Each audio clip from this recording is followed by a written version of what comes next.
Hello, friends. Today we're going to be talking about toxic people, what they look like, what they do, and what we can call them.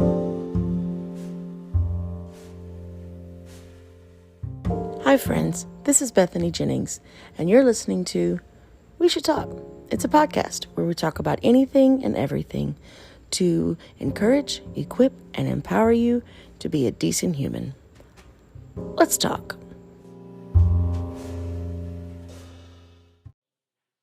All right, so let's just dive right in. I don't know how long this episode will be. I have no range. But I want to talk about 6 types of toxic people. And I'm sure some of these are intermingled and their toxicity overlaps different labels. But I just want to talk about it right quick. And then while I'm doing it, I want you to think of, first of all, I want you to look at yourself and say, am I this person? And how can I be better for my friends, better for my family? And then I want you to look at those around you and recognize the traits that I'm going to talk about, recognize the behaviors that I'm going to talk about. And once you identify the people that are consistently using these behaviors, I need you to do an evaluation and see, are these people worth keeping in my life on a consistent basis? Do we need to back up our relationship from friends, close friends, to acquaintance? It's something to think about. There's no friend worth your sanity. There is no friend worth your mental health or the health of your family unit. So we need to look at it. So types of toxic people. The first one we're going to talk about, this is a real buzzword right now. Everybody just loves using this label right now. The narcissist. What is the narcissist? Well, there's an actual description and diagnosis that you have to use for someone to really be labeled a narcissist. But we're not going to get into that today. I'm just going to talk about a few behaviors within a relationship that could be indicators that you're dealing with a toxic person who has narcissistic tendencies. We're not going to call them a narcissist, but they have narcissistic tendencies. They only care about themselves.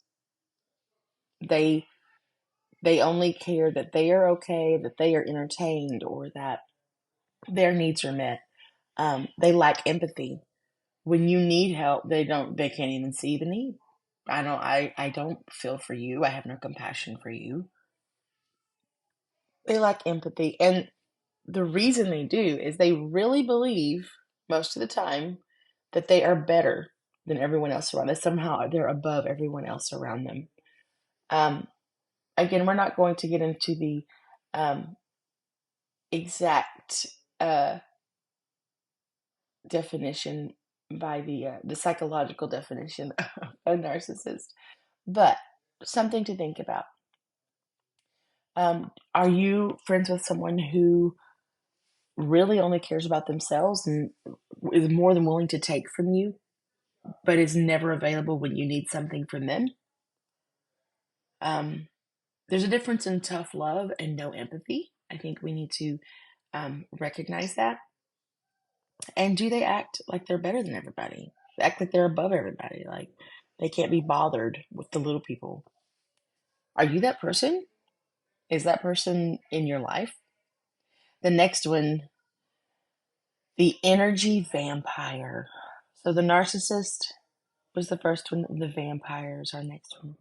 What does this vampire do? This person drains you of energy and they overwhelm you. It's like every time you're with them, you leave exhausted. Every time you're with them, your chest gets tight or your brain gets foggy, which can be indicators of anxiety. This person creates problems and then they feed on the negativity. So they drain you of energy and they feed on negativity. They'll create the issue and then just be shocked, so shocked at all the negativity surrounding the issue that they themselves created. And, you know, if you try to confront a lot of times they'll criticize you. They'll flip it and criticize you, or they'll bully you into doing what they want you to do. Well, I can't believe you can't come over here. I feel like you never come over here. And it can sound like concern, but at what point you have communicated that you just can't right now, and they keep pushing the issue, that's bullying, believe it or not. An energy vampire. They make you feel tense. They put you down for no reason. They make fun of you for no reason. And they can't really be happy for anyone else's good fortune. Which leads us to the third one. We had the narcissist, the vampire. Now we have the green-eyed monster. The green-eyed monster cannot be happy for other people's good fortune. They can't just be happy that someone's having a good day. They can't just be happy that someone's married. They can't just be happy that someone's grandkids are cute. They can't just be happy that um, that someone's marriage is going well. They just can't be happy for them. They doubt, you know, oh, I don't know why. I don't know why they think they have a good marriage. I mean, oh my God. And they'll just talk it down. They'll talk it down. Um, it's jealousy. It's jealousy creeping up. They play the victim a lot. Well, why would you go with them? I mean, I wanted to go too. That person, when you really weren't being malicious, you just happened to go on a day when that friend wasn't available. Um, they minimize other people's feelings. They minimize other people so that they can feel better about themselves. They'll make fun of people. They'll tear them down. They'll be negative about other people so that they can feel better about themselves because they are jealous, jealous, jealous, jealous. And that's unfortunate. That's unfortunate because it doesn't have to be that way. When you're happy for other people, you just get to be happy. That's the thing. If you're jealous of other people, you're only happy when you're succeeding, but you're not going to succeed as much because you're breeding negativity. When we're happy for our friends, we just get to be happy more. And I think that should happen more often. The next one, the controller. The controller. What's the controller do? Well, they try to control everything around them, obviously. Um, Even like really tiny decisions that don't even matter, they want to control it. And because they feel the need to control everything, they try to make you feel like you can't do anything right. They try to make you feel like you are inadequate or you are um, not capable of making right decisions or using good judgment. They need to be in charge of decision, every decision. And we see that um, through manipulation a lot of times. A lot of manipulators they're just there. That's all manipulation is. They're just trying to control the narrative, control the setting, control the decision, control everything. They'll pretend to like you and other people so that they can get in and go ahead and put their decisions where they want them. And they'll want to make decisions about stuff that doesn't even affect them or their family unit. There's all the reason people's business. They just want to control everything, which is just in and of itself exhausting. The next one, speaking of faking things, is the liar. The liar. Well, what do? They tell lies constantly and for no reason. Like sometimes people just tell lies just to see if they can get away with it. And it is stupid. It's a sin, but it's stupid. Um, they will guilt trip. They're very good at guilt trips, these liars are. Um, and through their lying and their guilt tripping, um, it's manipulation. Again, it's manipulation. And they'll gaslight you. Like they'll do something and then, oh, I didn't do that. What are you talking about? Oh, I didn't mean it that way. What are you talking about? Right? Well, I didn't ignore you on purpose. What are you talking about? Again, read the room, read the situation. Sometimes people really weren't intentionally ignoring you, but when it's all the time, or when they only have time for you when they need something, or when they act like you're crazy because you're confronting their poor behavior. What are you talking about? I didn't do that. Yeah, you did. And then there's the guilt trip. Why would you do that to me? Why would you act like I'm this way? Why would you hurt me? And now you're the bad guy, right? So far we've had the narcissist, the vampire, the green-eyed monster, the controller, and the liar. Last, and unfortunately the most common, I think, is the drama magnet. Contrary to popular belief, it's not just women who enjoy drama. I know plenty of men who act like females. And I don't mean they're effeminate. I mean they're hyper emotional. I mean they are catty, they're petty, and they just enjoy drama for no reason. I know them. I didn't say I hang out with them. I said I know them. Um, what does the drama magnet do? They feed off of gossip and drama that once again has nothing to do with their life, but they will interject themselves into a situation because they don't know how to exist without drama. That's their default. Drama is their default. And oh, here comes Onyx. Hi, Onyx. Thank you, friend. You want me to hold it? Onyx has a toy like mobile snake, which is actually a cat toy, but he really enjoys scaring people with it. It's your boy. All right, bye, friend. Bye.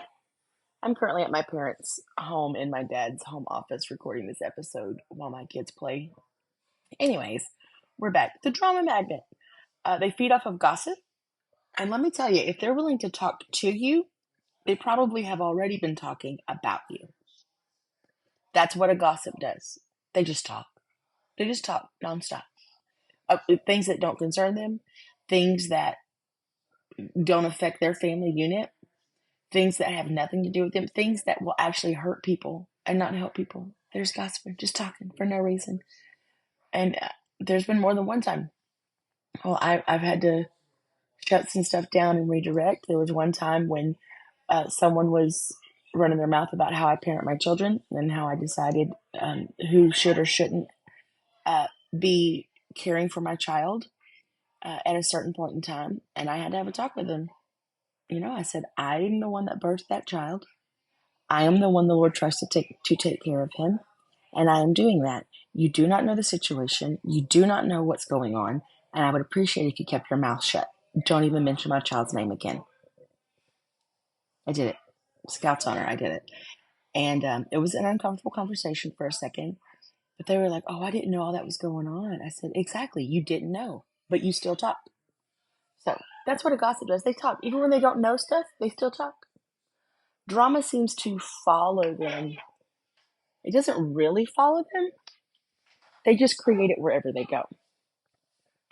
When someone says, I just don't understand why there's so much, why I always have drama in my life and why people bring their drama to me and why people tell me their business. They tell you because you listen. That's why. I don't know why people gossip to me because you listen. It'll take about one time of you shutting them down and they're going to get really uncomfortable talking to you. But you actually like to hear the gossip, so you just let them talk. Participation is just as bad as execution. Just because you're not the one executing and acting out gossiping, you were participating by listening.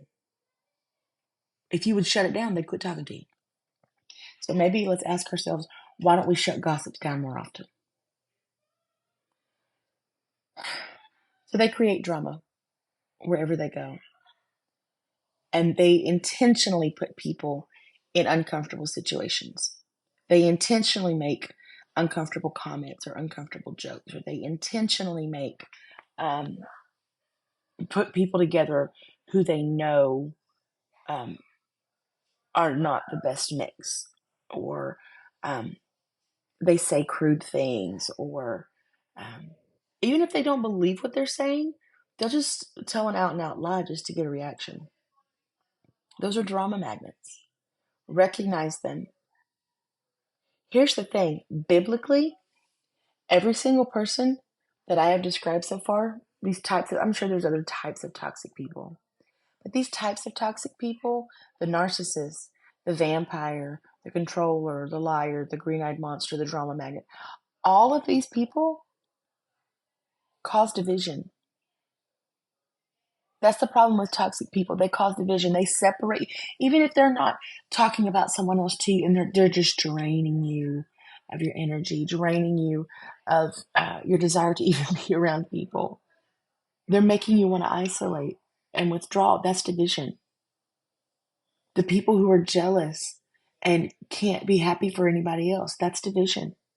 The people who are narcissistic and uh, want to only care about themselves and don't really care about you and don't really, that causes division. Those who want to control the narrative so much that they're willing to lie to get what they want, or act like they like certain people to get what they want, that's division. And scripture says to mark them that cause division. I think we get caught up, um, we get hung up really, pulled between loving people and marking people. Now, there are some people who just go around marking anybody for any reason. Bible doesn't just say mark people and shun them for no reason. It said if they're causing division, mark them. Meaning, in our current terms, note it and create distance. Not that it will be comfortable, but note it and create distance, because they're creating division in the body, and that's not normal. It's not natural. It's not okay. I don't know one arm that's like, I'd really like to be separated from the body now. I don't know of one foot, one toe that's like, I wish someone would just cut me off of this body already. The body of Christ doesn't want to be separated. The body of Christ needs to be in unity. And these people, these toxic people, whether they are in your family or whether they are in your circle of friends, whether they are people you work with, toxic people are everywhere. These people are causing division. Mark them. Mark them. You don't have to be bosom buddies with these people. Now, you may still have to work with them.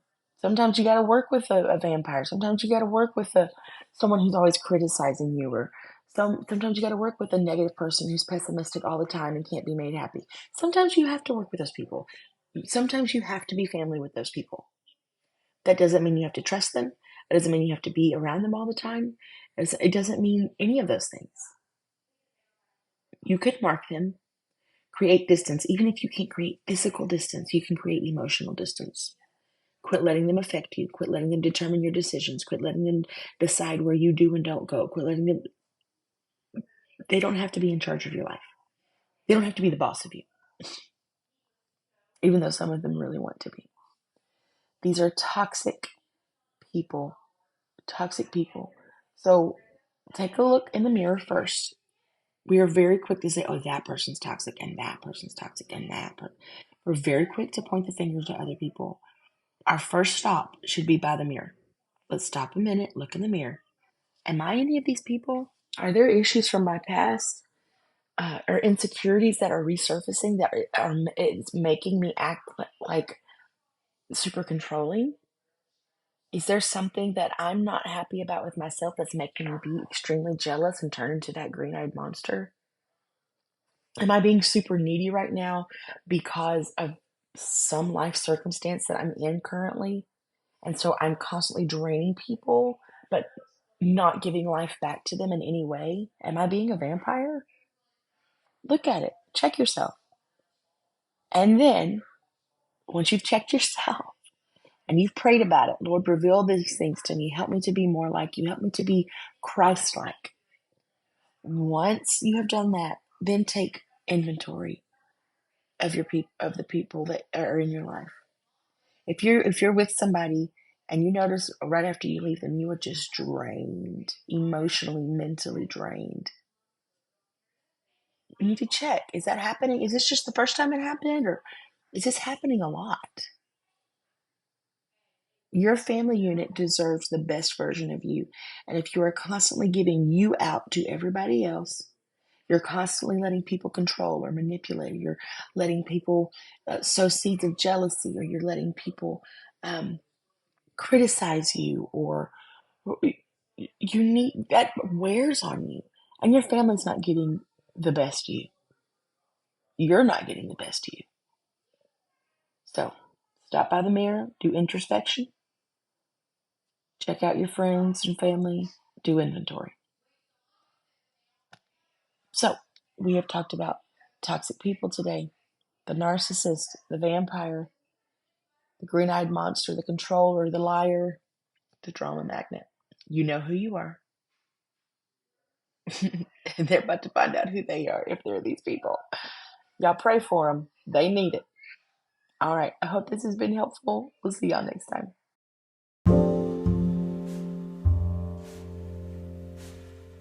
Well, that was fun. I'm glad you stuck around for the whole thing. And thank you for talking to me today.